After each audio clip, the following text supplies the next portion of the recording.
Let's talk about dash camera installation. From the outside, most dash cam installations look perfect. But hidden behind the panels, a mistake can be so dangerous it could cause a fire. Like this Porsche Cayenne I just recently did, the Porsche was originally done by a third-party installation place recommended by the car dealer. They charged over $1,000 for the dash camera to be installed. And then the Porsche dealer themselves installed the radar detector. The radar detector was installed with such a fire hazard, you won't believe it. Over the last few weeks, I've seen some stuff that has really disturbed me when it comes down to installing a dash camera. We hear a lot of times that our competitors do things a certain way and do it the way that we do it. And the interesting thing is we're actually finding it's completely opposite. And it actually kind of upsets me. And I want to actually just get the discussion going with this video.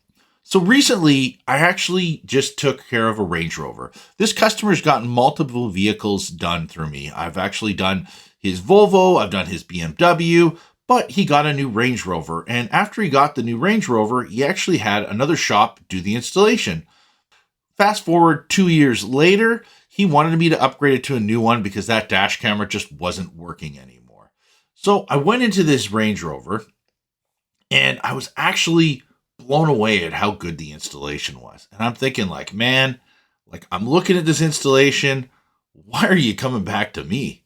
Right? Like the installation looks so good. Like it was very impressive. And the thing that was interesting is they were using that special like tech flex stuff that people like put under the hood if you're like have a racing performance vehicle. So like the installation looks so clean. But here's the thing about dash camera installation.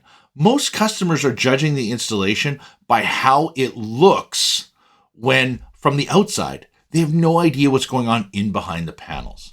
So for me, as a professional installer, I'm kind of like jealous looking at this installation going, wow, this is kind of nice. Like they did a good job here.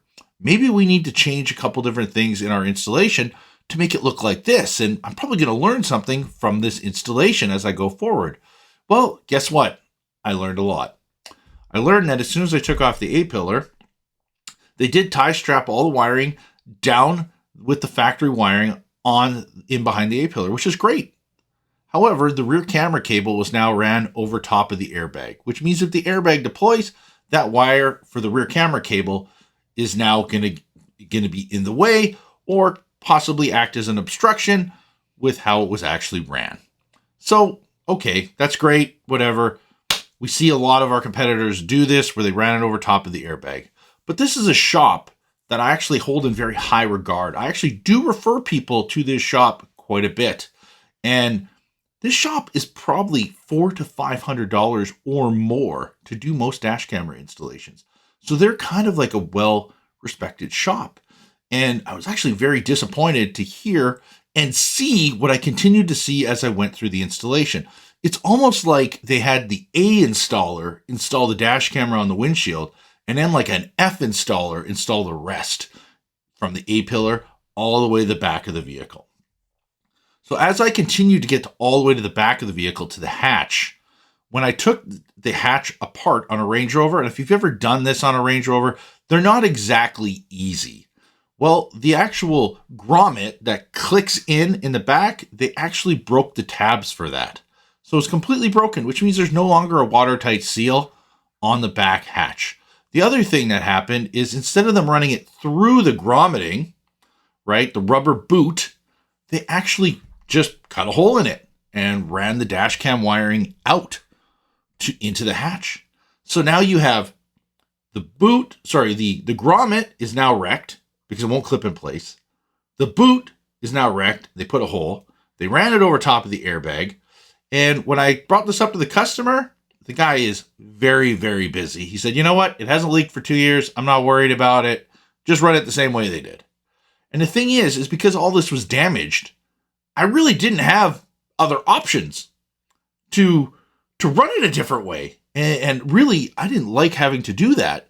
But the thing is I can't fix it. If he doesn't want to buy new parts to correct it and get it back to a factory seal, then there's not really any point in trying to run it properly because the watertight seal is already gone.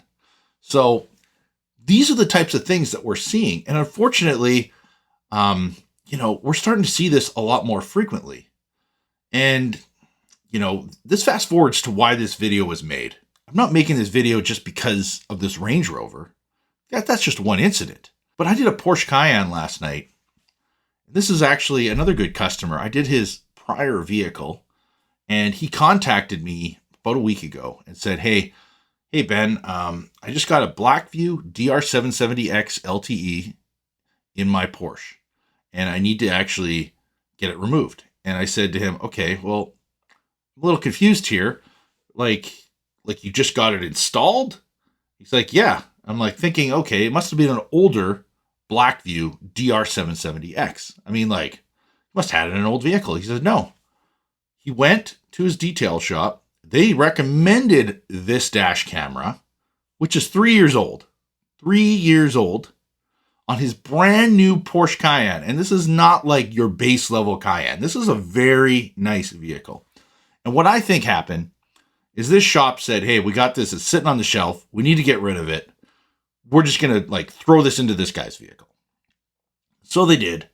They installed the Blackview DR770X 2-channel LTE, which only has 2-wire hookup, which you're probably like, what do you mean 2-wire hookup? Well, all the dash cameras, all the newer dash cameras or dash cameras we deal with use 3-wire hookup. Blackview used to be a 2-wire hookup, and they used to use this adapter called the PowerMagic Pro. And you would plug a cigarette lighter into it, and then it would kind of mimic parking mode. And after 5 minutes of your vehicle just sitting there, it would actually go in and out of parking mode automatically by that. And the PowerMagic Pro would have a power ground ignition hookup that you could actually hook up directly to the vehicle. That way you don't have to worry about these types of things. And it would also have low battery protection. The thing is, the PowerMagic Pro was discontinued over 2 years ago, so you can't get them anymore. So he told me that the shop that did this about 3 weeks ago hooked it up to constant power. The dash camera is never going to sleep. On top of that, there's no PowerMagic Pro. So the installer actually cut off the ends, which is what we would do, except we would have hooked it up to ignition and ground, not constant power and ground. And so now there's no low battery protection. It's hooked up to constant power and ground. So this will completely wipe out your battery. No low battery protection on a brand new Porsche Cayenne, right? Just wild stuff I'm starting to see. So we remove all of that, remove all the wiring.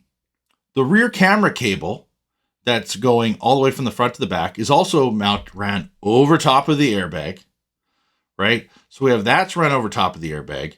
The power cable for the dash camera is ran over top of the airbag. So all these types of things. But when you look at it from the outside, the installation looks good on this brand new Porsche Cayenne. So you have these vehicles, they're nice vehicles. And the dealership's recommending these people to do these installations. And then they're taking all these shortcuts on your brand new vehicle, right? And the reason why I'm actually just floored by this, because the other thing in this Porsche Cayenne, which I haven't even brought up yet, which was actually a bigger concern than anything else I've seen in the Range Rover or the Porsche Cayenne so far. The dealership themselves, at the Porsche dealership, wired in his radar detector. And if you watch Vortex Radar and you listen to Ariel, and he talks about those little wire taps that you can put in the back of your mirror, that's what he had. And he just wanted them to use the mirror taps. I just want the mirror taps for my radar detector. Well, I can tell you, the installation of the radar detector wiring was by far a really clean installation. But like I said again, just because the installation looks clean doesn't mean the installation is done well. So the installation was done safely for the radar detector in terms of not in front of the airbags. But where it was done unsafe is actually way worse than any dash camera I've ever seen installed. So as I traced all the wires for this radar detector to find out how they wired it in his Porsche Cayenne, they used a 30 amp relay. I might even still have the 30 amp relay that I ripped out sitting in my vehicle because I have all the old wiring I ripped out from this guy's vehicle. So anyways, this 30 amp relay was hooked up to a 150 amp circuit directly at the battery. So let me get this straight. 30 amp rated relay hooked up to a 150 amp fuse to power a radar detector that is less than 2 amps of current. So you hear what I'm saying here? A 30 amp relay hooked up to a 150 amp circuit to power a radar detector. Okay? This relay, when we removed it, was so hot, I had to give it to the customer to show him just how hot it was. This is extremely dangerous. This relay was hooked up directly to constant power. There was no ignition trigger, which means it was permanently latched on since he got this vehicle 3 to 4 weeks ago. And no fuse. The fuse is a 150 amp fuse to protect a 30 amp circuit. This is how fires are started. This is how you get a relay to melt. 150 amps for a 30 amp relay. This is just, I'm glad I found this. I'm glad the customer was there to witness it and see exactly what I showed him and how unsafe it was. The worst part out of both these situations that I'm telling you is neither customer has any interest in going back and talking to the car dealer or talking to the shops about the installation. So this is what happens. A lot of times people don't want to go back to the car dealer and talk to them about how the installation was improper, or they don't want to go talk to the shop. We work hard to try and give proper dash camera installation, and all I got to say is if we've done something wrong in the past, I would really hope a customer would reach out and tell us, because we can't fix it if we don't know about it. And we try our best to do good work all the time, but I'm just very disappointed at some of the stuff I've seen, because all these places that are doing these installations are charging way more than what we charge. And occasionally we get told that we're a little too much. And I can totally understand price is subjective. Sometimes you only have a certain amount of money or whatever, but it makes me wonder if people are charging a lot less than us, are they doing even worse work? And the thing is, this is why we will continue to show our work on how we do a full installation, right? Like we have our Audi Q7, Mazda CX-5, Hyundai Tucson. We have multiple vehicles. We're going to have a Porsche 911 video coming out very soon as well. We're going to continue to put out content showing you how we do things. We want our customers to feel comfortable knowing what to expect when we do the installation. But the reason why we put it out is to show you this is how we do it. The same thing that we are doing in our videos is the same thing you're going to get when we show up and do the installation. We're not trying to take any shortcuts. We're trying to make sure to be consistent and give that level of installation to you every single time. But we are human, and sometimes mistakes are made.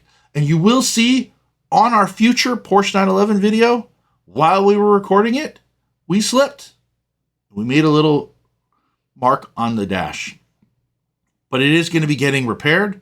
We just ordered a replacement panel, and that replacement panel will be getting installed by us, and that will actually probably be part of our Porsche 911 video, is showing that we also took care of it if we do make a damage, right? And luckily we were recording, because we actually didn't even know if we did do the damage or not.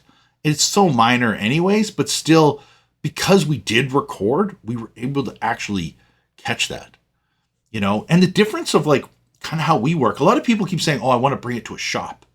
But like even last night when I was doing the Porsche Cayenne for that customer and his Audi Q3, he was able to watch the whole time while we're doing the installation. I mean, we don't hide anything. But I will tell you, sometimes we get uncomfortable because sometimes we're working on a new vehicle and maybe we don't know how something comes apart.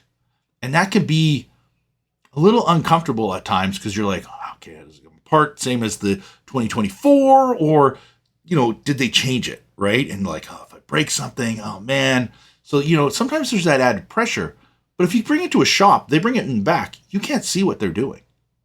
And I think that's why there's a lot of people that are starting to get us to do it, because they have the option to either stay in the house, have a coffee, or hang out and talk with us and see what we're doing and see how we're doing it, and making sure that we're actually doing the level of installation that we say we do in our videos. So I just really wanted you to think about this. So the only reason why I want to talk about this, because it was bugging me, and I've been seeing some stuff that really made me wonder, what people are paying for, right? So think about that next time you get a dash camera installation, and have yourself a safe drive today.